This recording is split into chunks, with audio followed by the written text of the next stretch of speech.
And they were in field goal range the last time out, but couldn't connect. And it's early in the game. I don't think this goes entirely out of, running your kicker back out there.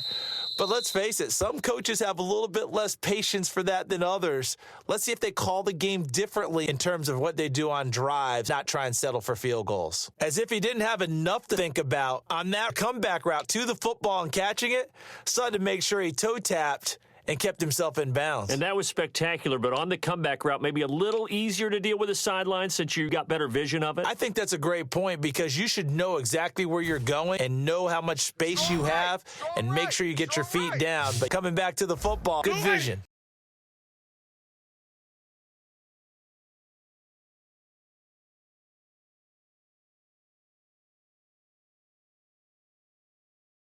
That's one of the better examples of clock management I've seen. Whittled it all the way down just about and still put the ball in the end zone. Yeah, just a methodical drive and something really to take into the lockers. Any return that gets you to midfield is a great return. One first down, and you're almost in field goal position.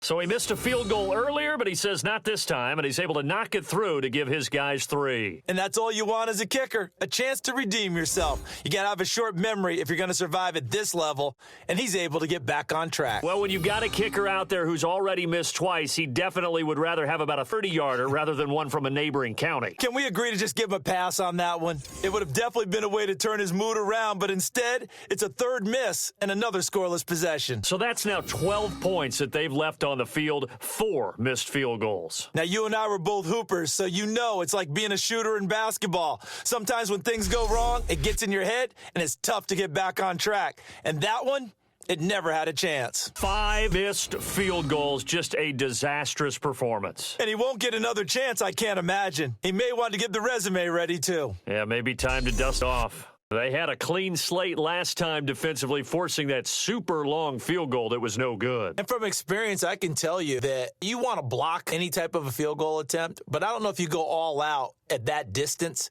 You send someone to the kicker to make sure they actually execute it, but you really play for a fake. You don't want to get beat that way and just play the odds are in their favor. I'll guarantee the guy throwing the ball does, because guess what? He's got a lot of options about where to place it because of Mike Evans' size and frame. Yeah, there's a work of art. When you have a lot of confidence in your offensive line, that allows you to take shots, as we just saw there.